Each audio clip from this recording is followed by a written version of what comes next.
Et bonjour à tous et bienvenue à cette présentation, c'est une avant-première, complètement, du nouveau studio de France Télévisions, V-Studio. Je vais passer la parole à Karine qui va mener cette conversation avec tous les acteurs de ce studio qui s'installe maintenant à côté des studios de Vendargue qui existent déjà et qui est dans le cadre du plan de l'image 2030. C'est pas exactement le... On remettra tout dans l'ordre. Voilà. On a l'essentiel et ensuite on... En tout cas, on est très fiers que ça se passe à Cinémed, cette annonce. Voilà.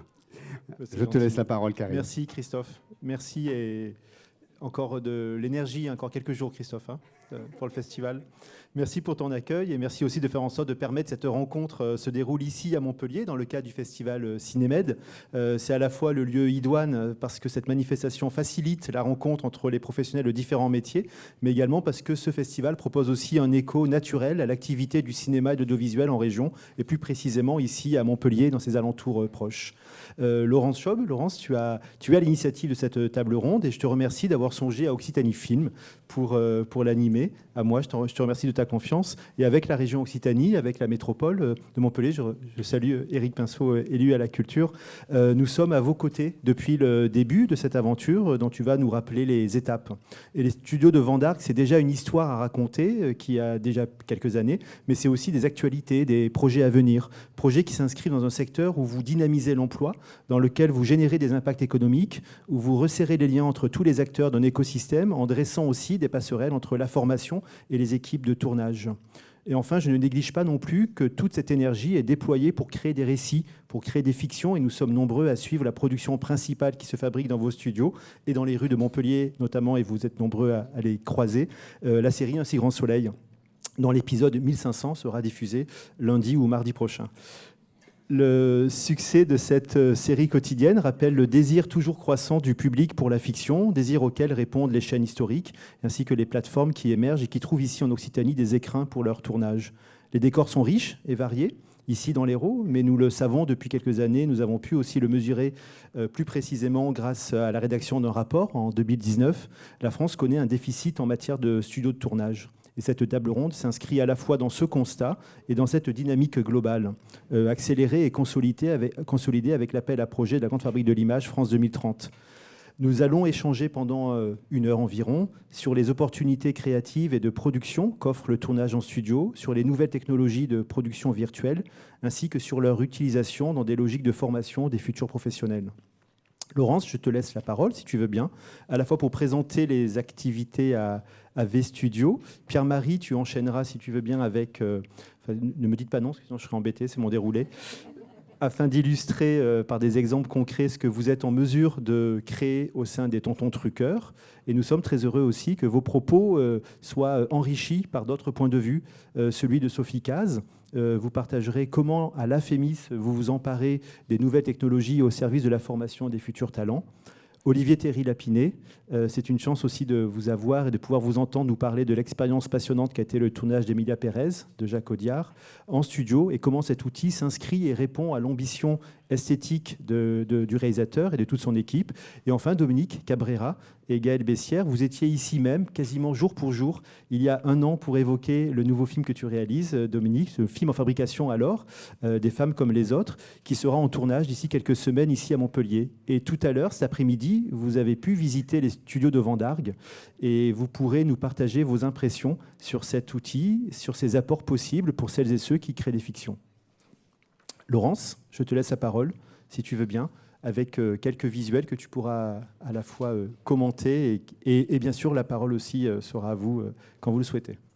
Donc, merci Karim, et puis merci à vous tous d'être ici. Je suis un peu émue parce qu'effectivement, c'est la première fois qu'on va parler des futurs studios, V-Studio donc. Effectivement, l'histoire a commencé en 2018 avec le lancement du feuilleton quotidien Un si grand soleil pour France 2. Ça a commencé dans la neige, en fait, bizarrement, au mois de mars, alors qu'on allait commencer la production. On nous avait promis le soleil, et en fait, c'était fake. C'était un fake. Le soleil n'était pas là. Mais ensuite, tout s'est aligné. Donc, ce feuilleton a été un succès dès son premier jour de diffusion. Et en même temps que le pari de lancer un feuilleton, France Télévisions a fait le pari d'ouvrir des studios pour le fabriquer. Donc, au démarrage, nous avions 2 plateaux. 2 plateaux de 1000 m² et du stock, des espaces de stockage à Vendargues, donc sur 16 000 m², qui était initialement un entrepôt logistique. Nous avons fondé ces studios de fabrication immédiatement avec nos amis les tontons truqueurs. Et ça, c'était la façon de nous différencier dès le début vis-à-vis des productions existantes en feuilleton, qui étaient à l'époque Plus belle la vie et Demain nous appartient, qui nous avaient coiffé sur le poteau en démarrant avant nous. Mais finalement, c'était un mal pour un bien, puisque ça a montré qu'il y avait un appétit de feuilleton et ça nous a permis de nous installer immédiatement. Et donc, par la suite, nous avons développé 2 nouveaux plateaux de tournage en 2021. Et dès le départ, nous avions créé évidemment les ateliers de fabrication de décors, la menuiserie, la peinture, les espaces de stockage qui ont permis de remplir ces studios. Et donc tout prochainement, et effectivement à la faveur de l'appel à projet France 2030 dont nous sommes lauréats avec 10 autres acteurs de Montpellier, de la filière, dont un autre studio de tournage. Oui, citons-les. Ce sont à la fois, ici, c'est 8 structures sur le territoire de la métropole. Il y a 2 structures à Toulouse, une dans les Pyrénées-Orientales. Ici, c'est à la fois PIC Studio, ce sont des studios aussi de VFX et puis des structures de formation. Tout à fait. Et donc, très prochainement, et quand je dis très prochainement, là, vraiment, on compte en jours. Nous sommes à moins 14 jours de lancer ce nouveau projet. Et donc tout proche des plateaux actuels, toujours à Vendargues, à 5 minutes en mobilité douce, et bientôt avec l'arrivée du bus tram desservi et à 15 minutes en transport en commun du centre de Montpellier. Donc je remercie tous les acteurs qui vont permettre cette arrivée du bus tram très prochaine par la ligne 1. Donc un nouveau pôle créatif de 2 hectares sur 11 hectares qui sont détenus par la société Prodrid, qui est donc notre partenaire dans ce projet, et 2 bâtiments dans un premier temps pour proposer 4 nouveaux plateaux qui feront entre 300 et 1000 m², et surtout qui auront une hauteur sous plafond qui sera le double de celle qu'on a aujourd'hui dans les studios, qui convient très bien à la fabrication de fiction audiovisuelle, un peu moins à la fabrication d'autres types de productions, comme on se l'est dit avec Olivier. Donc certains films de cinéma nécessitent plus de hauteur ou certains programmes de flux. Parmi ces plateaux, d'ailleurs, 2 seront pour accueillir du public, ce qui nous permettra également de développer des productions de divertissement et de jeux. Et donc, si on est venu dans le sud, et si on renvoie tout de suite sur notre site à Occitanie Film, c'est évidemment pour les décors aussi qu'on peut trouver en Occitanie, et en particulier autour de Montpellier, une diversité incroyable sur quelques kilomètres entre les paysages du littoral et les paysages des Cévennes, par exemple, ou de la Camargue. Donc là, vous voyez qu'on va donc doubler notre nombre de plateaux, et que nous allons continuer à développer l'ensemble des services qui vont autour de la production, en partant du repérage de décors, de l'ingénierie de production, toutes les prestations associées au tournage, la production de décors donc réels et virtuels avec les tontons truqueurs. Pierre-Marie vous en parlera. Et donc, au-delà d'un si grand soleil, sur nos plateaux, on a tourné des fictions pour France Télévisions et d'autres antennes, et vont venir tourner prochainement sur notre plateau dit C, l'équipe de SND Fiction pour le feuilleton quotidien de M6, qui donc commencera à tourner au printemps prochain chez nous. Alors ça, c'est une phrase qui est à la fois dans le flux de cette présentation que tu fais, Laurence, et qui, en soi, est une information absolument spectaculaire pour nous tous, nous toutes, dans cet écosystème. Voilà, cette 4e série quotidienne qui va se tourner ici. Tout à fait. Voilà. Et donc, à Vendargues. Si nous étions en langage SMS, on mettrait plein d'émojis, points d'exclamation, etc. quoi. C'est ça. On a été surpris nous-mêmes, en fait, avec Olivier. mais on est très, très contents. On est très contents, effectivement, de pouvoir partager nos expériences avec M6 et avec cette équipe. Et donc, le développement, évidemment, d'une activité à nouveau très importante Parce que pour faire tout ça, donc tu le disais, Karim, il faut beaucoup de moyens humains. Et en fait, c'est à peu près 2500 personnes qui travaillent chaque année sur le feuilleton. Donc ça fait effectivement beaucoup d'emplois. Et c'est aussi beaucoup d'écoles avec lesquelles on travaille en partenariat pour pouvoir dénicher les nouveaux talents sur les métiers historiques et des nouveaux métiers liés notamment à la production virtuelle. Et Pierre-Marie et Sophie vont vous en parler aussi. Parce que ces actions de formation sont majeures. Quand on est arrivé ici, on avait besoin d'un certain nombre de compétences qu'on ne trouvait pas toujours. Et donc, on a dû aider à se former et à trouver un emploi très rapidement. Oui, c'est en ceci aussi que je faisais référence à ces passerelles avec la formation. Alors, je salue la présence de plusieurs de mes collègues d'Occitanie Film. Je vois Estelle Cavois, Caroline Delpoux, je vois Maxime aussi Beaufet. Peut-être que Marin aussi est là, Rosenstiel. Oui, il est là. Et Carole. Et effectivement, là, c'est vraiment, nous, c'est ce qui nous anime au quotidien, hein, c'est-à-dire l'impact sur cet écosystème-là, ces personnes, ces jeunes diplômés qui aspirent à rentrer, à avoir cette insertion professionnelle, et puis au fait aussi le fait de mesurer aussi cet impact économique. Alors il y a aussi, je glisse, on en parlera pas aujourd'hui, même si on peut essayer de le quantifier, c'est aussi l'impact en termes d'attractivité, de rayonnement, l'impact touristique également. Pour avoir fait les visites aussi ici à Montpellier, on sait aussi que cette image et ces bouts de territoire qui circulent ailleurs, en France, bien sûr, attirent, séduisent et intriguent beaucoup de personnes, quoi. Voilà, donc ça c'est vraiment notre quotidien Occitanie Film. On est heureux d'être au plus près de vous dans ces projets-là. Et oui, et parce que effectivement tout ça ne pouvait pas se faire sans le soutien de toutes les collectivités aussi. Ça a été la manière d'être accueilli ici a été un facteur évidemment important, très important, et continue de l'être dans nos futurs et actuels développements. Donc on travaille vraiment avec toutes les équipes, que ce soit de la culture, du développement économique, Occitanie effectivement, main dans la main, et avec l'ensemble de tous les acteurs pour faire de ce pôle un vrai pôle sur la carte qu'il est devenu, puisque première terre de tournage en nombre de jours de tournage en France. Je ne suis pas sûre qu'on en ait bien conscience, mais devant l'Île-de-France quand même. Donc pour en la fiction, production, ouais. Sur la production de fiction. Petite, pour voilà. Le petit écran, tout à fait. Et donc grâce à tous ces développements faits tous ensemble. On enchaîne avec... Et donc Pierre-Marie, oui, va nous raconter un peu plus ce qu'on fait en production virtuelle. Je te laisse évoquer, si tu veux bien, Pierre-Marie, à la fois votre travail, vos compétences en matière de production virtuelle, studio LED, des décors virtuels, des décors sur fond vert et en temps réel, et ceci par les 3 courtes vidéos. Je coupe le son de ces vidéos ou on profite de leur musique très entraînante? On peut couper le son. Okay. C'est jamais que de la musique un petit peu... d'ascenseur, comme dirait l'autre. Écoutez, moi je me présente, je suis Pierre-Marie Boyer, donc le directeur des productions des Tontons Truqueurs.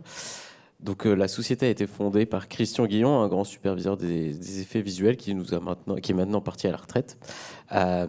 Et du coup, voilà, on essaye de maintenir un petit peu toute la philosophie dont on a hérité de par son expérience qu'il a pu nous fournir. Donc tous les Tontons Truqueurs a été bâtis autour de la production virtuelle, ce qu'on appelle aujourd'hui la production virtuelle, hein, parce qu'avant il n'y avait même pas de nom, hein, pour dire ça. Donc c'est cette capacité à ramener ces effets spéciaux sur le plateau de tournage et non plus de les laisser passer en post-production, hein. On connaît tous le célèbre on verra ça en post-production et pour l'instant on s'en fiche. Ici, là en effet, on va prendre le pari inverse et plutôt essayer de faire un maximum de préparation et être en capacité d'afficher ces effets spéciaux en direct sur le plateau de tournage, donc remplacer parfois le fond vert par des éléments 3D en temps réel. Donc pour ça, il y a toute une technologie à mettre en œuvre. La vidéo, elle défile. On peut passer là. Ouais. Aussi. Ou en effet avec des écrans LED. Donc comme vous pouvez le voir, ici on va projeter des effets spéciaux, donc par exemple des environnements soit virtuels, soit réels, hein. Ici on utilise par exemple des images réelles, et donc on vient les projeter sur ces murs de telle façon à ce que l'effet se crée en direct, aussi bien sur la voiture que sur le comédien. C'est une technologie finalement dans l'esprit, hein, on se rappelle un petit peu de la rétroprojection, hein, qui était déjà utilisée il y a très longtemps sur les films. Donc on se rapproche un petit peu de ça, avec bien sûr un petit peu plus de techno aujourd'hui, pour arriver à un petit peu plus de réalisme.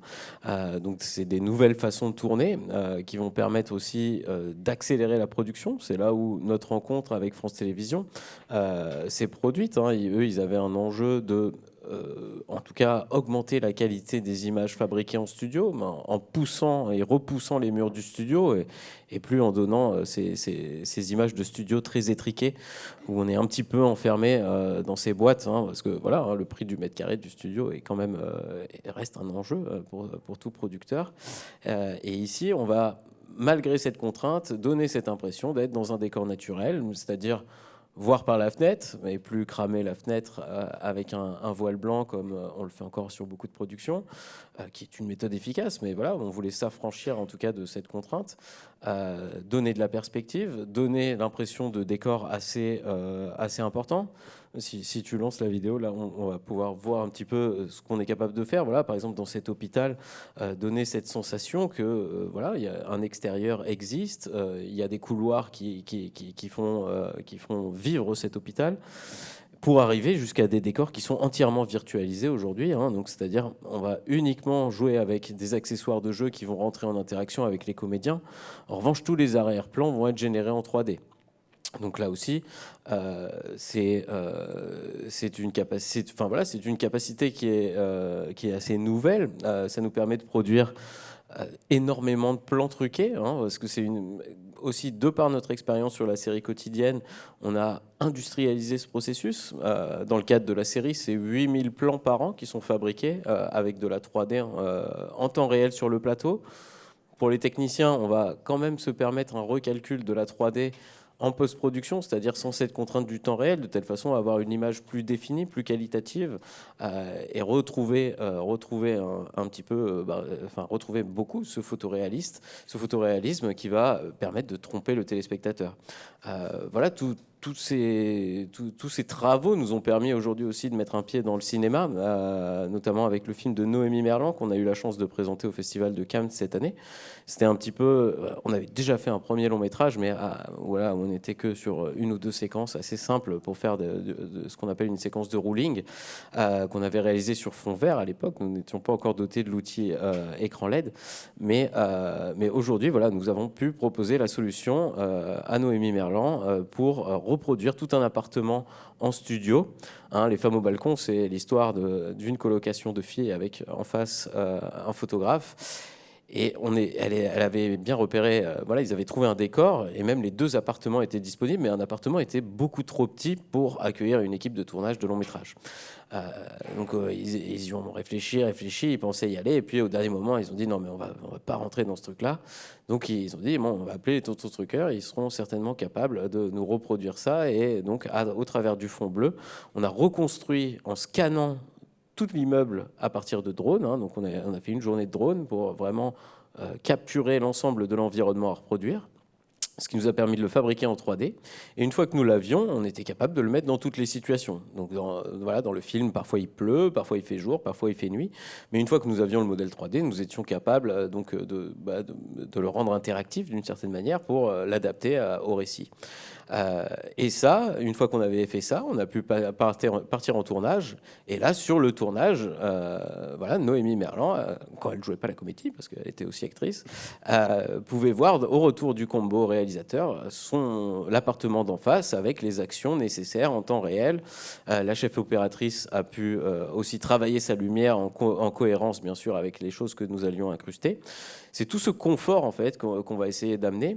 Et bien sûr aussi un temps de traitement de post-production qui va être accéléré, on va dire, par rapport à la méthode qu'on va qualifier de traditionnelle, c'est-à-dire, voilà, ou en tout cas la méthode qu'on utilisait auparavant, où on faisait tout ce travail de post-production en post-production.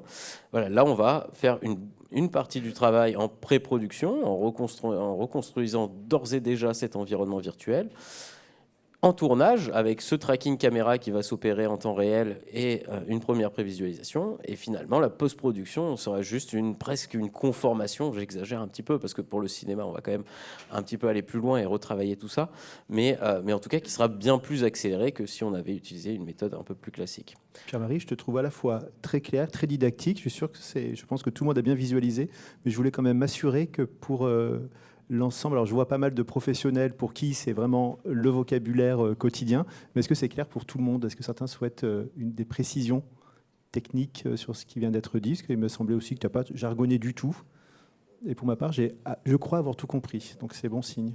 C'est bon pour tout le monde? Alors tu peux enchaîner. Et oui.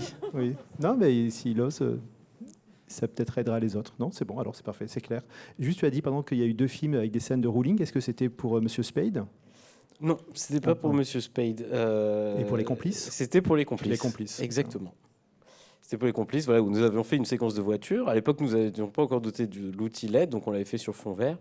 Mais c'est vrai qu'aujourd'hui, voilà, on aurait pu proposer ce nouvel outil qui est arrivé en début 2024. On l'a ouvert en janvier. Et donc maintenant, qui est vraiment un set entouré d'écrans LED, donc 100 mètres carrés d'écran, qui vont nous permettre de fabriquer des séquences de rolling dans n'importe quel contexte. Alors, on parle de rolling, mais en effet, on peut parler de n'importe quel véhicule. Ça marche aussi bien avec des hélicoptères, des avions, et je ne sais quoi. On peut tout inventer. Pourquoi pas des vaisseaux spatials? Ça me plairait beaucoup. Et du coup, voilà, ce plateau qui est accessible d'ores et déjà à Vendargue, et qui est en train d'être déplacé un petit peu, et qui sera opérationnel dès le 11 novembre. Et donc voilà, je vous invite à venir visiter ça, et si vous avez des films qui pourraient en avoir l'usage, n'hésitez pas à nous contacter. Est-ce que tu es en train de laisser entendre que tout le monde peut venir visiter? Parce que je précise que c'est pour des projets. Il faut un projet quand même. Voilà, Ouais. ok. Pas du tourisme, mais... Est-ce que je lance la 3e vidéo? Oui. Oui, donc ça, c'est notre dernière activité un petit peu complémentaire. C'est aussi, en effet, qui fonctionne toujours avec cette réalité virtuelle, cette production virtuelle. Voilà. C'est un outil qui va nous permettre, qu'on appelle la motion capture, donc qui va nous permettre de capturer des mouvements de personnages pour ensuite les replaquer sur des personnages 3D. Et donc, quand on va fabriquer ces décors en 3D, bien sûr, on va les rendre vivants en proposant un certain nombre d'animations à l'intérieur. Donc, bien entendu, c'est souvent des personnages très photoréalistes, enfin, des personnages humains. Et du coup, on va capturer des mouvements humains pour les replaquer sur ces on va dire, mannequins 3D, pour donner cette sensation de réalisme, encore une fois, et qui se comporte un petit peu normalement. Parce que, voilà, on peut utiliser des animations, on va dire, keyframe, ce qu'on appelle keyframe, c'est-à-dire qui ont été fabriqués par un artiste 3D. Néanmoins, ça reste, ça a beaucoup été utilisé, mais voilà, on va avoir quand même un petit peu une démarche un petit peu robotique parfois. Après, il y a des excellents artistes, mais ça coûte très cher de fabriquer comme ça. Et du coup, c'est vrai que cette technologie nous permet vraiment de capturer, notamment quand il y a un comédien qui a une gestuelle un peu spécifique, ça nous permet, voilà, de replaquer ces mouvements sur ces personnages 3D et de le rendre un petit peu vivant et très humain, quoi. Donc ça, c'est notre dernière technologie qu'on propose actuellement. Voilà, on a la chance de travailler avec Ubisoft. Voilà, le monde du jeu vidéo est assez friand de ce genre de technologie aussi, parce qu'ils ont beaucoup de personnages virtuels. Et du coup, mais qui est aussi très, très utilisé, qu'on utilise de plus en plus pour nos environnements 3D. Ben merci, ça m'a semblé en effet très clair. Je t'invite à passer le micro à ta voisine de droite, c'est Sophie Caz. Vous êtes aujourd'hui directrice générale adjointe de la prestigieuse école AFEMIS. Et merci et bravo Laurence aussi. Il nous a semblé vraiment très pertinent de découvrir comment les nouvelles technologies nourrissent les formations pratiques de vos étudiantes et étudiants. Et je précise aussi que vous êtes lauréat aussi, que l'AFEMIS est lauréat de la grande fabrique de l'image France 2030 pour vous nous préciserez, mais c'est pour 3 nouvelles formations de l'AFEMIS au décor, à la série et à l'éco-production. Je vous laisse commenter ces quelques visuels. Est-ce que vous voulez avoir la main sur le passage? Je vous laisse le faire, merci beaucoup. Merci beaucoup d'être présent. Merci à Laurence Schwab et à France Télévisions du coup, d'avoir proposé à la FEMIS d'être représentée dans cette table ronde. Effectivement, notre école Je me permettrai d'abord de dire quelques mots et après, évidemment, de rebondir sur tout ce qu'on a déjà entendu, parce qu'effectivement, vous verrez que ça a un sens par rapport à la pédagogie que nous déployons dans cette école. Donc, la FEMIS est implantée à Paris 18e. Vous voyez là un visuel.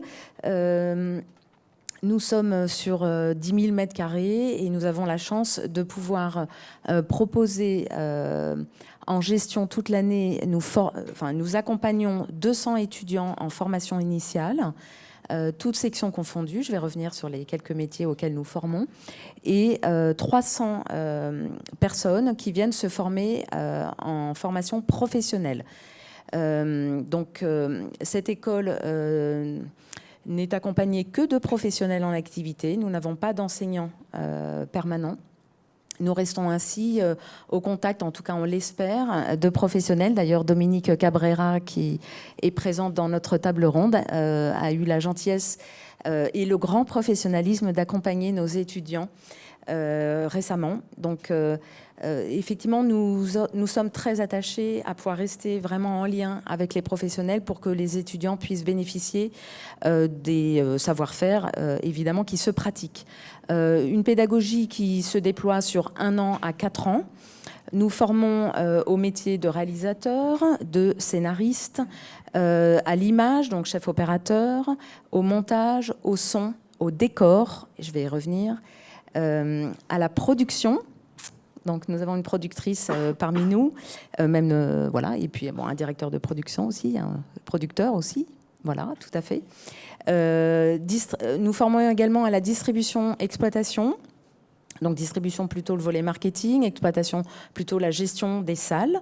Et également, nous formons au métier de script.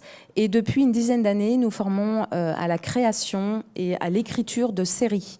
Donc la FEMIS, c'est une école publique de cinéma et de séries soutenue par l'État et le Centre national du cinéma. Alors, effectivement, nous sommes implantés en région parisienne, hein, nobody's perfect, mais évidemment, très désireux et nous avons vraiment répondu à l'invitation de France Télévisions de venir visiter ces nouveaux studios parce que nous sommes effectivement très attachés au tournage en studio et que nous avons besoin, nous, de réfléchir au futur. L'histoire du cinéma et de l'audiovisuel est en permanence en lien avec l'évolution des techniques. Donc les nouvelles technologies, bien sûr, font partie de nos réflexions et même de nos pratiques, puisqu'à l'école, nous associons en permanence théorie et pratique. Pour vous donner un exemple, chaque année, ce sont 200 productions filmées que nous accompagnons à travers des exercices ou même des courts-métrages. Donc nous avons une activité extrêmement soutenue à l'école. Justement parce que nous avons, donc derrière ces murs, en fait, nous avons 3 salles. Alors là, on voit un plateau de tournage. Nous en avons 3. Dans ce plateau, vous pouvez voir en fait derrière que tout a été créé par nos étudiants en décor. C'est l'intérêt d'avoir cette pédagogie où nous avons finalement tous les métiers rassemblés pour permettre aux étudiants de comprendre ce qu'est le collectif qui va finalement constituer les équipes de films. Donc c'est très important de pouvoir bénéficier du concours des étudiants en décor qui viennent dessiner, maqueter, puis travailler justement en réel, monter sur des feuilles de bois. La plupart du temps, on recourt à d'autres matériaux également.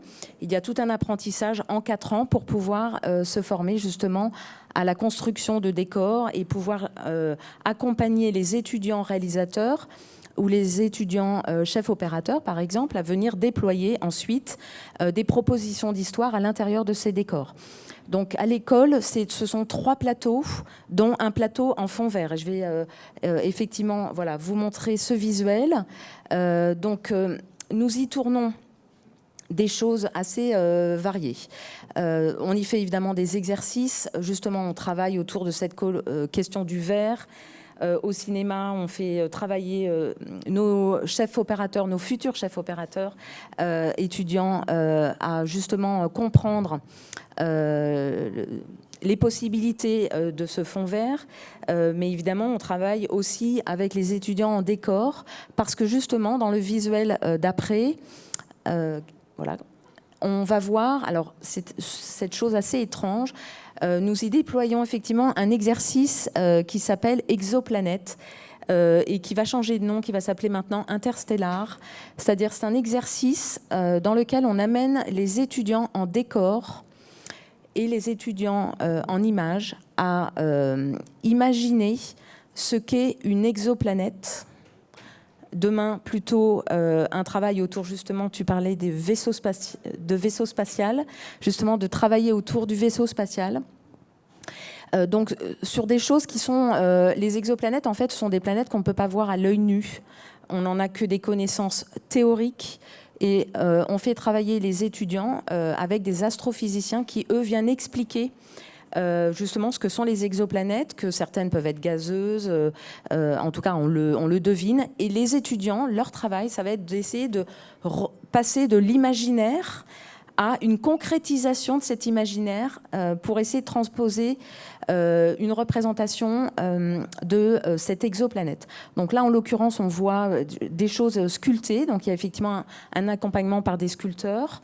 On travaille avec MPC, qui est une société d'effets visuels qui vient justement accompagner les étudiants pour créer des trucages, parce que on travaille comme du temps de Méliès, avec des trucages où on peut, ou même une époque plus récente, c'est-à-dire pour donner le sentiment qu'on est sur un univers gazeux, on va par exemple jeter un Doliprane, pardon d'avoir cité cette marque, dans l'eau et donc provoquer une ébullition qu'on va filmer pour justement donner un sentiment qu'un projectile arrivant sur cette planète va générer par exemple un effet gazeux ou tout simplement créer une atmosphère gazeuse.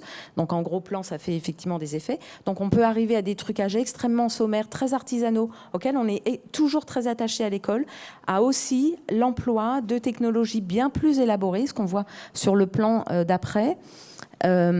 La photo d'après, voilà, où on voit un étudiant effectivement coiffé d'un casque avec un matériel bien plus sophistiqué et dans lequel, effectivement, grâce au fond vert, on va pouvoir aussi incruster, grâce au concours de cette société qui nous accompagne, justement des plans qui ont été tournés, enfin pas des plans, en l'occurrence des représentations qui ont été imaginées par les étudiants pour aboutir à un film de 4-5 minutes. Et donc demain, l'exercice se fera autour d'un vaisseau spatial, mais toujours dans l'idée de passer du dessin à la maquette, au décor, une partie du décor réel, mais aussi du partie de décor virtuel. Donc les plateaux, pour nous, c'est très important à l'école. Les étudiants ne tournent pas d'ailleurs qu'en plateau, ils tournent aussi évidemment en extérieur. Mais c'est vrai que sur les plateaux, on réfléchit aujourd'hui à une pédagogie aussi sur les murs de LED. Donc, dans le prochain semestre, nos étudiants de 3e année en images, mais aussi tous les étudiants de 3e année dans toutes les sections que je vous ai citées vont, alors pas la série quand même, la distribution et l'exploitation, mais tous les autres vont être initiés à ce qu'est le mur de LED, son potentiel, ses limites. Les étudiants en images auront la possibilité aussi de faire des pelures et puis on espère aboutir même à un tournage. Bon, là, on est encore en train de chercher le partenaire, jetant une grande perche à mes voisins de gauche et de droite, voilà, pour pouvoir permettre cette concrétisation. Mais en tout cas, on a à cœur de pouvoir toujours permettre aux étudiants de connaître finalement la réalité, puisque au bout des 4 ans de leur pédagogie, ils vont arriver sur le marché du travail. Alors, nous avons aussi, et Karim le disait tout à l'heure, eu la chance d'être lauréat de la Grande Fabrique de l'Image, donc cet appel à projet dont France Télé aussi est lauréat, parce que nous voulons déployer 3 nouvelles formations. L'une en éco-production qui, pour nos étudiants en formation initiale, mais aussi en formation continue pour tout public, qui viendrait se sensibiliser à l'apport de l'éco-responsabilité sur le métier à la production. Nous y travaillons avec EcoProd. Et là, les modules sont prêts et nous allons bientôt démarrer. 2 formations, par contre, en formation initiale, de durée plus courte, que celle que j'énonçais tout à l'heure, qui se déploie plutôt en 4 ans. Ces 2 futures formations, l'une d'initiation à l'écriture de séries pour un public de niveau bac, très désireux de raconter des histoires, quel que soit leur univers. Ça sera une formation en 1 an. Et nous espérons pouvoir la lancer en septembre 2026.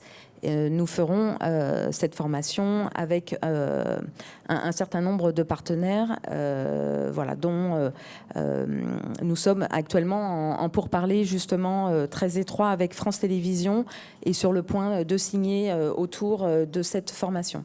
Nous avons aussi un autre projet de formation au décor, décor et nouvelles technologies, une formation d'1 an plus 6 mois de stage. Nous avons déjà des partenaires, donc là on s'adresse à des jeunes, là aussi plutôt de niveau bac, avec vraiment une forte appétence pour le dessin, parce que la pratique du dessin associée à des cours d'histoire de l'art, mais aussi à la pratique de la technologie en 3D, et pas que, viendra effectivement être complétée par 6 mois vraiment sur une immersion en plateau, une immersion dans des sociétés d'effets visuels, et aussi dans des maisons d'accessoires, parce que cette formation s'adressera finalement à des jeunes qui pourront devenir par exemple ensembliers. Quand vous êtes sur un plateau, il faut tout un nombre d'accessoires pour donner l'illusion du vrai, mais aussi avoir du vrai sur le plateau. Donc il y a des sociétés d'accessoires qui nous ont tout de suite dit oui. Et puis aussi, cette formation permettra à ceux qui le désirent de devenir assistants chef décorateur. Donc là, c'est une formation sur laquelle on cherche encore des partenaires, mais c'est vrai que la question de la prévisualisation qui était évoquée tout à l'heure par les tontons truqueurs sera évidemment un élément clé au sein de cette pédagogie. Et nous travaillons en l'occurrence avec l'école Georges Méliès, qui est implantée à Orly, qui viendra justement accompagner nos étudiants une partie du temps pour l'apprentissage au dessin, mais aussi à la 3D. Et voilà, donc là aussi, cette formation sur un horizon septembre 2026. Voilà sur le propos que je voulais vous dire. En tout cas, la FEMIS est attachée aux pratiques artisanales. C'est vraiment dans notre ADN, mais aussi parce que nous épousons notre temps, avec toute l'histoire de l'évolution du cinéma, nous épousons les différentes technologies et permettre aux étudiants de devenir des futurs professionnels. Merci Sophie. C'était à la fois très clair, et puis cette dernière remarque aussi à la fois synthétisée et résumait bien l'intention et les projets à la FEMIS qu'on suit de près. Olivier, à l'image, alors quelques films de votre filmographie à la production. Laurence aussi a imaginé, moi je trouve ça vraiment passionnant, on était nombreux à être subjugués à Cannes quand on a découvert ce film tourné en grande partie dans les studios de Brie-sur-Marne. Est-ce que vous voulez bien, et Jacques Audiard s'est exprimé à quelques reprises dans les médias, l'apport esthétique, l'apport artistique, pourquoi les studios ont répondu aussi parfaitement à son attente. Est-ce que vous pouvez nous en dire plus de ce tournage et de ce choix de ce studio? Je vais essayer en tout cas. En fait, ce qu'il faut dire un peu historiquement, c'est que ce film était envisagé comme un opéra. Oui. Donc par la force des choses, un opéra, c'est en antérieur. Donc on a essayé de l'envisager artistiquement. Pardon comme Olivier, ça. j'ai l'impression que votre micro est un peu bas, ou alors vous êtes un peu loin du micro. Je pense qu'il faut vous le rapprocher. Faut que je me mette comme ça. Ah oui, vous c'est m'entendez parfait, là ouais. Très bien. Je recommence pas. Il était envisagé comme un opéra. C'est vrai que parfois on entend... Ouais, le film était envisagé comme un opéra. Donc par la force des choses, on s'est dit il faut qu'on trouve quelque chose de visuellement intéressant et fort pour ce projet. Ensuite, l'idée de tourner au Mexique. Bon, là, les images, c'est le Mexique. L'idée de tourner au Mexique, je n'avais pas l'air de satisfaire énormément Jacques Audiard. Il voulait quelque chose de plus confortable. Donc, on s'est dit le studio. Donc l'avantage du studio, évidemment, c'était un peu quand même une épopée. Je ne sais pas si vous avez vu le film, mais c'est-à-dire qu'il faut refaire le Mexique en France, dans des studios à Paris. Ça commence à se complexifier un petit peu. Donc c'était qu'est-ce qu'on peut faire, comment on peut envisager ça, comment ça ne va pas coûter trop d'argent non plus. Voilà, c'était un peu toutes les données qu'on a eues au départ, qu'on a essayé de résoudre. Et automatiquement, on s'est tourné vers le studio qui nous a apporté, le confort. Le réalisateur était heureux. Il n'avait pas besoin de se déplacer dans des véhicules. Il avait juste à aller au studio le matin et rentrer le soir chez lui. Dominique vous en parlera, elle va adorer bientôt. Et c'est important, le confort d'un réalisateur, parce que là, vous le voyez en image, c'est très beau derrière. Ensuite, c'était beaucoup plus simple pour envisager je dirais, toute la mise en scène, comment on va fabriquer toutes les chorégraphies, comment organiser tout ça. Donc c'était beaucoup plus pratique pour nous de le faire en studio. On pouvait répéter sur un plateau à côté, faire revenir nos danseurs et tourner ensuite sur le plateau. Ça, c'est pas rien, mais en extérieur, c'est un peu plus complexe, comme vous pouvez l'imaginer. Donc il n'y avait que des bonnes raisons pour faire du plateau pour nous. Les studios ont été le moteur même de ce projet, en fait. Important pour nous. Voilà.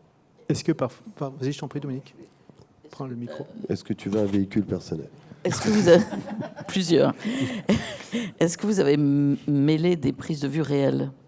Par exemple, est-ce que vous avez tourné des images au Mexique? Il y a des images qui sont tournées au Mexique, très peu, mais la fin du film est tournée au Mexique. Il y a la grande parade à la fin est tournée au Mexique. Sinon, le marché, par exemple? Non, pas du tout. Le marché, il est là, le marché. Le marché est totalement tourné en studio. Qu'est-ce qui a été tourné en studio? Il y a 2-3 extérieurs qu'on reconnaît à peine d'ailleurs. Et il y a la ville de Mexico, parce qu'évidemment, on ne va pas refaire la ville de Mexico sur les plans aériens. Voilà. Karim, vous vouliez dire? Est-ce qu'il y avait aussi plusieurs décors sur plusieurs plateaux? Est-ce que vous passiez oui, là, de plateau en plateau? On a squatté à peu près tous les studios possibles à Paris. C'était assez compliqué parce que beaucoup de monde faisait tourner en studio à ce moment-là. Donc on a utilisé 2 studios différents. Un studio à Saint-Denis, qui est l'ancien studio d'AB Productions. Pour les jeunes, c'est Dorothée. Et un studio qui est le studio de Brie-sur-Marne, où là, on a utilisé 5 plateaux différents pour reproduire différents trucs. Et ça, c'est tourné à Saint-Denis, où il y avait Dorothée. Il n'y a plus Dorothée, il y a des Mexicains à la place. Ouais. Voilà. Non, la grande difficulté en fait pour ce film, c'était de trouver de la figuration pour que ça soit réaliste. Et on s'est aperçu que les Mexicains en France, il n'y en a pas beaucoup. Donc on a écrémé. Donc je pense que c'est le truc qui se repère le plus quand vous avez l'habitude de voyager en Amérique du Nord. Vous apercevez qu'il n'y a pas de Mexicains dans ce film, qu'il y a plus des gens d'Amérique du Sud ou d'Amérique centrale, mais très peu de Mexicains. Et il y a une actrice mexicaine. Mais ça a été la grande difficulté, la figuration sur ce film. Voilà. Mais pour le reste, ça n'a été que facilité de tourner en studio.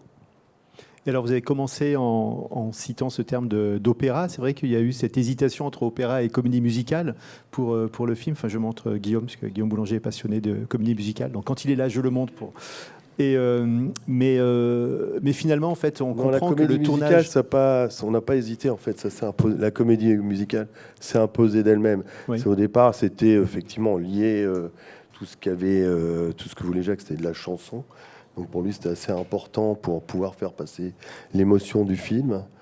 Et ensuite, la danse est venue assez tard, en vrai. C'était pas quelque chose qui était envisagé, c'était envisagé, mais on n'avait pas vraiment d'idée de comment ça allait se faire, qu'est-ce qui allait être fait. Même le chorégraphe était assez surpris d'avoir aussi peu de temps pour pouvoir imaginer les chorégraphies. Mais bon, petit à petit, les choses se sont mises en place et au fur et à mesure de la préparation, on a abouti à ce film. La durée du tournage? 10 semaines, je crois. 42 jours de tournage. Alors, il y aura peut-être des questions, des précisions. Est-ce que c'est le cas, tout de suite, sur le tournage de ce film? Alors, on enchaîne, si vous voulez bien. Dominique et Gaël, je vous ai dit en introduction tout à l'heure. Est-ce que vous voulez bien nous partager vos impressions de professionnels de la réalisation et de la production, à la fois sur ce qui vient d'être dit, si vous le souhaitez, mais aussi de votre visite des studios cet après-midi? Bon, alors, allez, je me lance. Donc, évidemment, moi, je viens un peu d'un autre monde, l'inscription du réel et la joie que procurent les aléas dans la fabrication d'un film. Bon, des aléas, il y en a tout le temps, hein, même dans les studios. Mais ce que je pourrais dire, peut-être, au fond, pourquoi j'ai eu envie de visiter ces studios. J'ai rencontré par hasard Laurence, un aléa. Donc Laurence m'a proposé de visiter ces studios. Et c'est tombé juste parce que donc là, je vais faire un film à Montpellier bientôt, entièrement en décor, non seulement naturel, mais intrinsèque à l'histoire. Je vais même tourner chez ma maman. Donc voilà, sans lumière, sans machinerie et sans déco. On va prendre les choses telles qu'elles seront, avec bien sûr plein de problèmes, forcément, hein, c'est la vie, tant mieux. Et les problèmes nous aident à ce que nos films soient meilleurs peut-être. Mais il se trouve que j'ai un autre projet qui est complètement différent. Et justement, Olivier a prononcé le mot d'opéra. Moi, ce que je trouve intéressant, et ça a été nourri en fait par cette visite qu'on a faite ce matin, c'est pas tellement de créer une atmosphère entre guillemets réaliste grâce à toute cette technologie qu'il y a dans le studio. C'est presque le contraire en fait, c'est-à-dire utiliser le studio dans son côté théâtral. Et au fond, grâce à un studio, être dans la tête de quelqu'un. Et comme vous l'avez un peu fait dans Emilia Pérez, et comme dans les films d'Alain Resnais, enfin, il y a beaucoup d'exemples de films qui m'intéressent, tournés en studio, évidemment. Et au fond, c'est peut-être comme ça que moi, je pourrais utiliser un studio. C'est-à-dire, on pousse une porte, on est ailleurs. Il y a une feuille de décor qui tombe, et ben hop, on est dans un autre passage imaginaire de notre esprit, comme dans un film de Youssef Chahine, ou enfin bon, il y a 1000 exemples. Et là, en effet, tout à l'heure, comme je l'imaginais, j'ai eu la vision que peut-être, oui, je pourrais faire un film en studio, à condition d'utiliser le studio en tant que cet outil-là, c'est-à-dire d'une façon finalement très réel par rapport à l'outil qu'est le studio. Et là, oui, ça m'intéresserait en effet. Et oui, alors, midi 20h, c'est pas mal comme horaire pour moi. Je dois dire que ça me va bien. 10h, 18h, voilà, etc. C'est pas mal, oui. C'est peut-être mieux à mon âge que 6h du matin sur place. Voilà, oui, ça m'a vraiment intéressé. En effet, je me vois bien faire ce film-là. Peut-être un jour. Allez, dans 1 an. Dans 2 ans. Voilà, Gaël. À moins que vous ayez des questions. Non, je t'en prie. Non, c'était juste une remarque. Ce que tu viens de dire, le passage d'un lieu à un autre, et d'un plateau à l'autre, et donc d'un décor à l'autre. Tu pousses une porte, tu es ailleurs. Il y a des exemples, effectivement. Ça, c'est fascinant. Ouais. Ça, c'est vraiment chouette. Et récemment... Et en effet, ça, on peut le fabriquer en studio. Hein, c'est plus simple. C'est-à-dire être complètement dans l'imaginaire, quoi. C'est vraiment chouette, ça. Mais je ne crois pas qu'il faille envisager le studio autrement, d'ailleurs. Il ne faut pas essayer de reproduire le réel. Voilà. Ce serait une erreur totale. Donc, effectivement, nous, quand on a envisagé de faire Emilia Pérez, l'idée, c'était de trouver quelque chose. Et chaque plan, chaque séquence, on se disait, mais comment ça peut être transfiguré? Comment on peut donner quelque chose, non pas de réel à la scène, parce qu'on n'est pas au Mexique, mais quelle va être la force d'utilisation du studio à ce moment-là, avec quel artifice on va pouvoir donner de la force à la scène. Et je crois qu'effectivement, faut pas penser au réalisme du tout. Oui, c'est-à-dire que le faux est un moment du vrai, voilà. Et le vrai est un moment du faux, et ça, évidemment, on le sait tous. Et je pense qu'en effet, en studio, on peut jouer avec ça. Le principe même du cinéma, voilà. On est tous des faussaires. Voilà, enfin des faussaires qui disent vrai, des faussaires qui disent vrai. Enfin, en tout cas, moi, j'essaye de dire quelque chose. Ça dépend des gens. Tout n'est pas équivalent. Hein. Gaëlle, qu'as-tu pensé de cette découverte ? J'ai trouvé ça passionnant parce que, en fait, j'ai, comme productrice, jamais fait de film en studio, si ce n'est il y a très longtemps, accompagné un film qui s'est tourné à Brie-sur-Marne, mais à l'époque où c'était encore la SFP, donc il y a très très longtemps. Voilà, un film qui s'appelait Tiré à part de Bernard Rapp et qui était effectivement tourné entièrement en studio.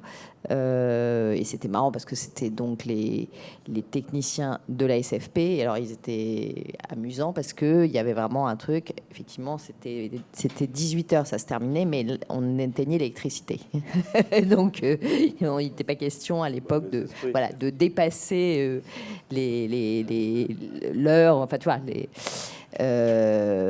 mais j'ai comme Dominique, c'est-à-dire que peut-être je suis d'une génération où voilà, l'idée que le cinéma c'est le réel.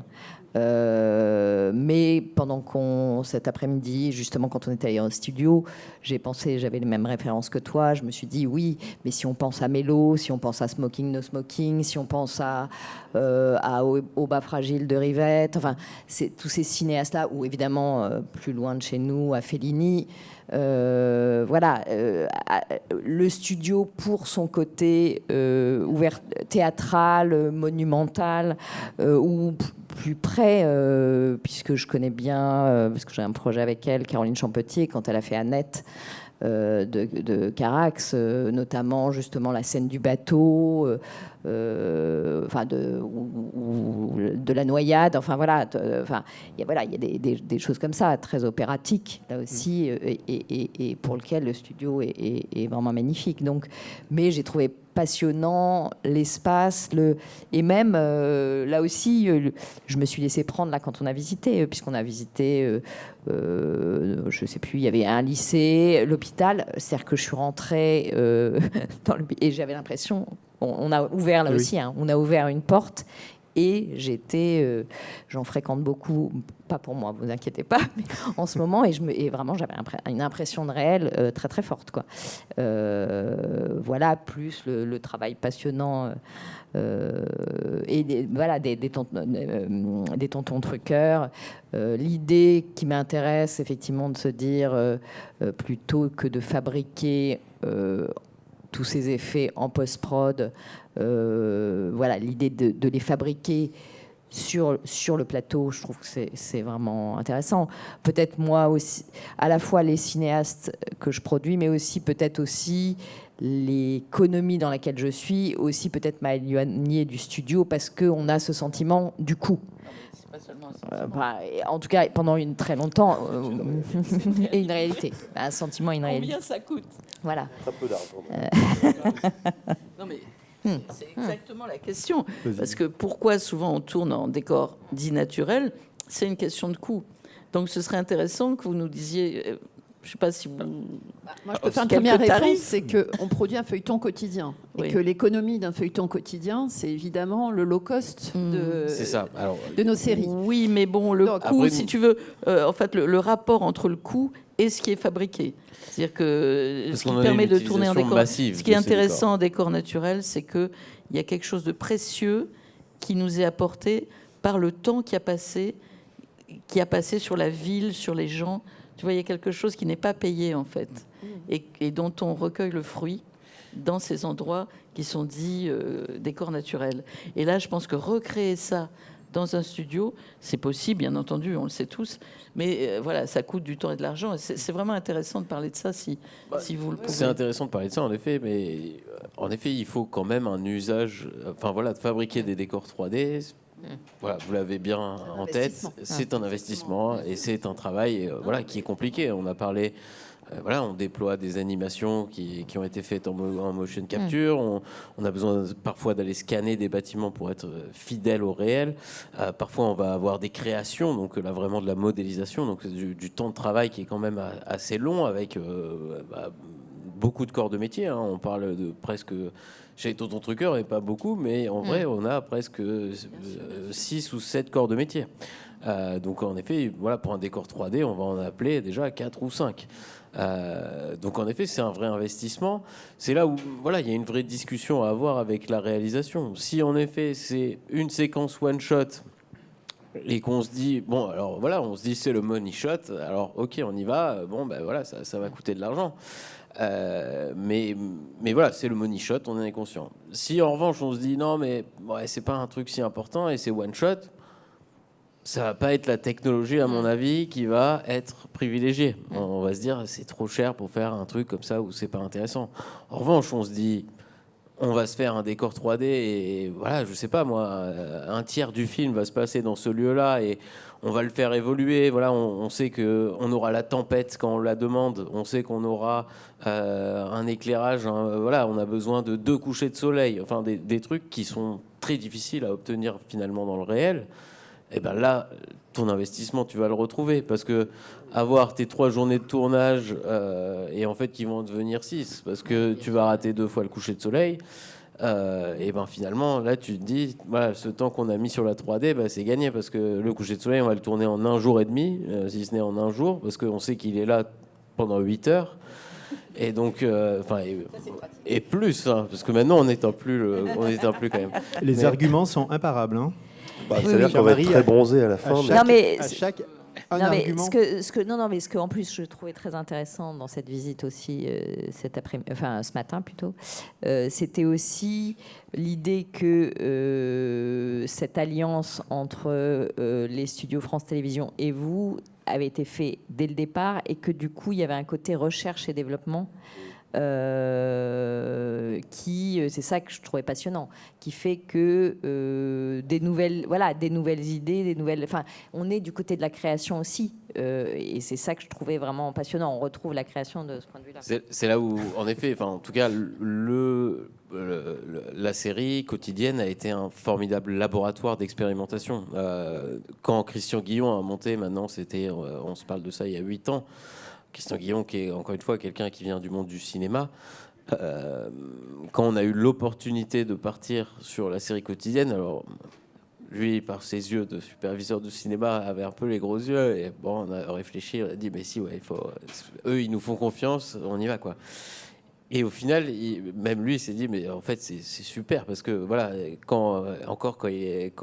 avant qu'il prenne sa retraite, on était déjà au 900e jour de tournage, il était là, j'ai fait plein de trucs, mais j'ai jamais fait un film qui dure 900 jours de tournage. Ça, c'est vraiment...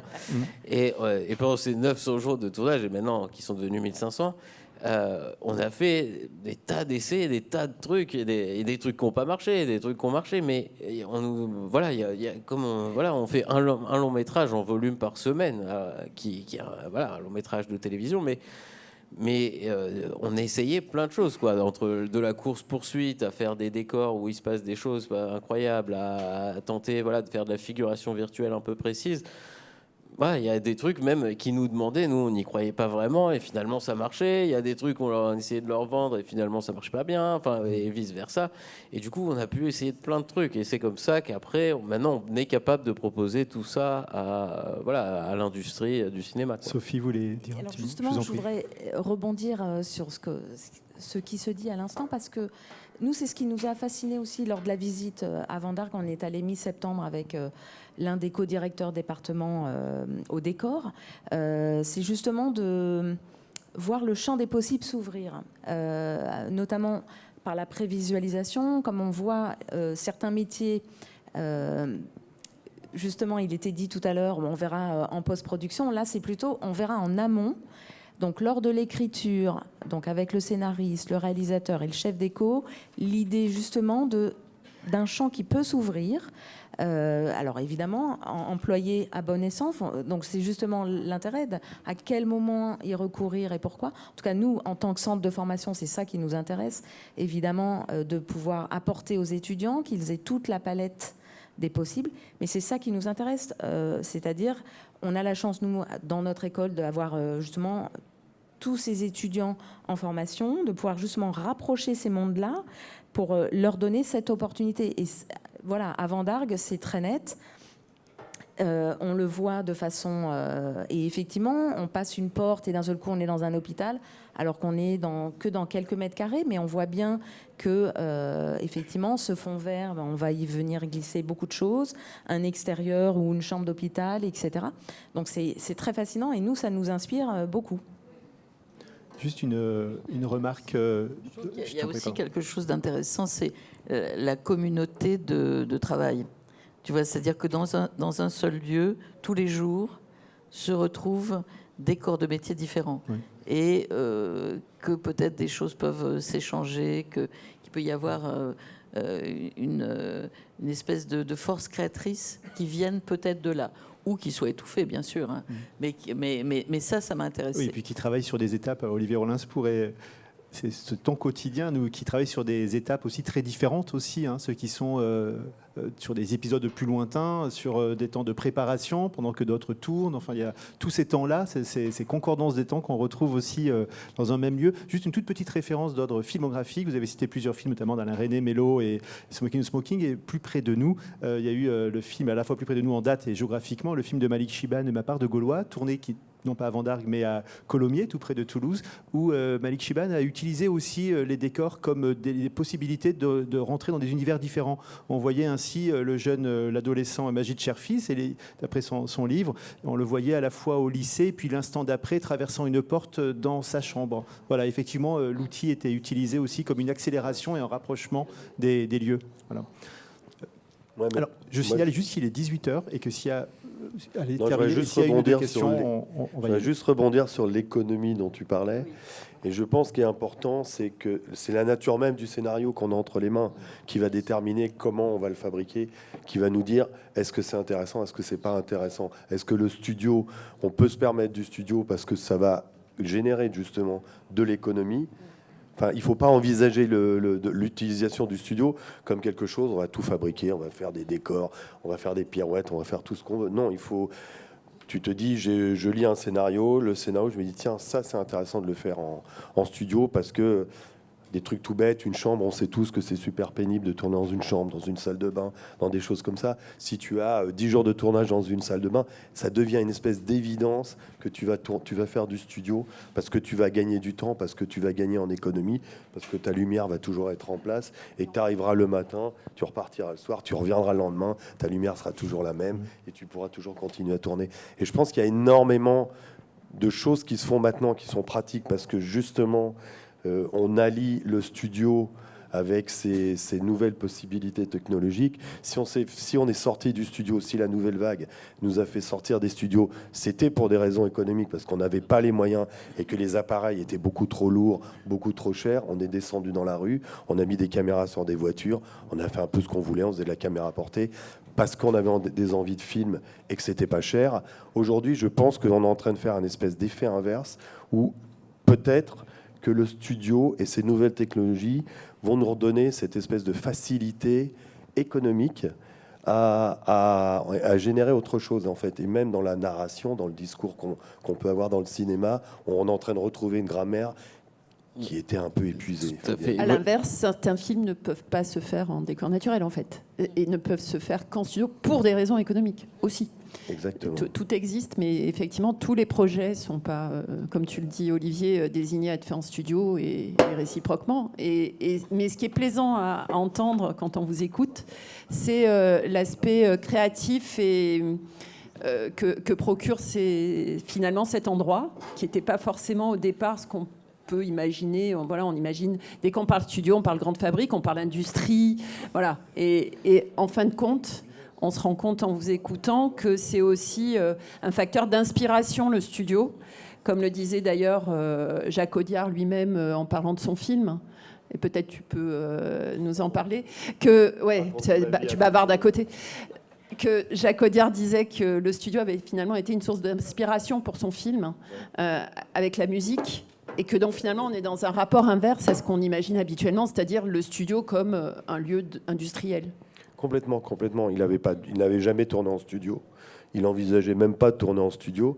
Et quand on lui a offert cette possibilité-là, il n'y a vu que... Il a dit, tiens, ça peut être vraiment intéressant. Et ça a été effectivement, pour lui, une facilité. C'est-à-dire qu'un truc tout bête, mais de se déplacer dans des décors naturels, en l'occurrence au Mexique, sur des routes chaotiques et poussiéreuses, où tu passes 3 heures pour rejoindre un décor, d'un seul coup, tu perds du fluide. Non, mais tu perds du fluide. Ça paraît idiot comme ça, mais Dominique connaît ce truc. Un réalisateur a besoin de se concentrer sur le travail de sa journée. Et le simple fait d'arriver en studio, d'être assez détendu, de pouvoir s'installer tranquillement, d'être là sur son plateau et de se dire tiens, je me concentre juste en fait sur de la création. Et pour lui, ça a été une nouvelle façon. Enfin, c'était que de la création. Il n'a jamais été aussi heureux, disait-il, que d'être là tranquillement à pouvoir créer, exactement, et à ne pas perdre de temps sur d'autres choses qui on fait pas du cinéma en dehors du plateau en fait. Je me permets juste également de rebondir sur une chose qui a été Ce sera dite. presque le mot de la fin, cher Pierre-Marie. Alors, je sais pas si c'est le mot de la fin sur ça, mais en l'occurrence, voilà aussi, il faut avoir en tête que ces nouvelles technologies vont permettre de démocratiser aussi les effets spéciaux. C'est vrai on utilise des nouveaux outils qui sont plus rapides, qui sont plus vite, qui sont issus aussi du monde du jeu vidéo, il faut le savoir. C'est ce qu'on appelle les outils de temps réel, qui nous permettent de du coup calculer plus vite, itérer plus vite, montrer plus de choses rapidement, simplifier les chaînes de fabrication. Et du coup, bien sûr, dans notre métier, on le sait tous, le temps c'est de l'argent. Et du coup, cette vitesse va nous permettre en effet de rendre accessibles ces effets spéciaux. C'était aussi cette vision qu'on avait développée avec Christian. Et en fait, voilà, ouais, on est en capacité aujourd'hui. Voilà, on est en train de fabriquer deux documentaires des documentaires qui, à l'époque, il n'y a pas encore si longtemps, s'interdisaient des effets spéciaux 3D un petit peu compliqués, un petit peu riches. Aujourd'hui, on est en capacité de le faire. Bien sûr, tout ça représente quand même un certain coût, mais c'est plus les coûts, en tout cas, qui étaient il y a encore 2 ou 3 ans sur des technologies qu'on appelle précalculées, où pour en rendre une image, on prend entre 5 et 10 heures. C'était encore le cas et c'est encore le cas aujourd'hui. Beaucoup de standards de VFX pour des gros blockbusters, on est sur ces temps de rendu et ces temps de travail. Donc 5 à 10 heures pour calculer une image. Il y en a 24 pour le cinéma. Donc je vous laisse calculer quand on veut faire un plan, ne serait-ce que de 30 secondes. Donc ces temps-là sont aujourd'hui en train de fondre et donc nous permettent de proposer des VFX accessibles. Donc j'invite les producteurs à vraiment, en tout cas, venir nous consulter. Après, on n'a pas, voilà, peut-être en effet c'est vraiment trop compliqué, mais le prix des effets spéciaux a diminué ces dernières années et c'est important de s'en rendre compte. C'est grâce aux évolutions technologiques et du coup, ils deviennent de plus en plus accessibles. Eh bien, merci beaucoup à vous 6 d'avoir réussi à partager et des informations et des réflexions en 60 minutes pile. Bravo.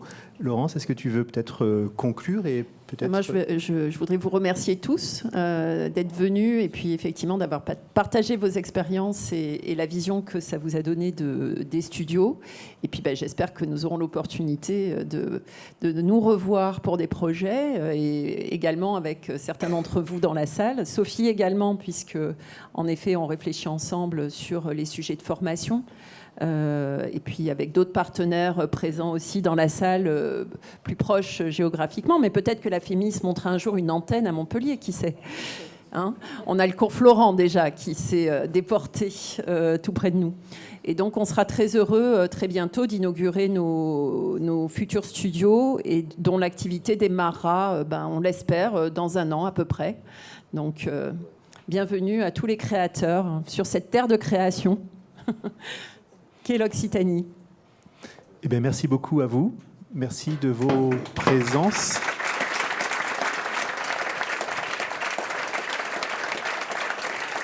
Karim, pour toute cette préparation et cette animation. Merci Avec beaucoup plaisir. à toi, Karim. Avec plaisir. Merci pour votre confiance. Donc, si vous voulez avoir peut-être un court échange de manière informelle, on est là encore quelques minutes. Voilà, merci, bonne soirée. Le festival continue, il y a encore pas mal de rencontres. Et pour information, demain matin à 10h, discussion avec Agnès de Sassy sur le film qu'elle a réalisé tout récemment, qui sera projeté ce soir. Et demain, on revient sur la fabrication de l'ensemble de son film à 10h dans cette même salle. Bon festival.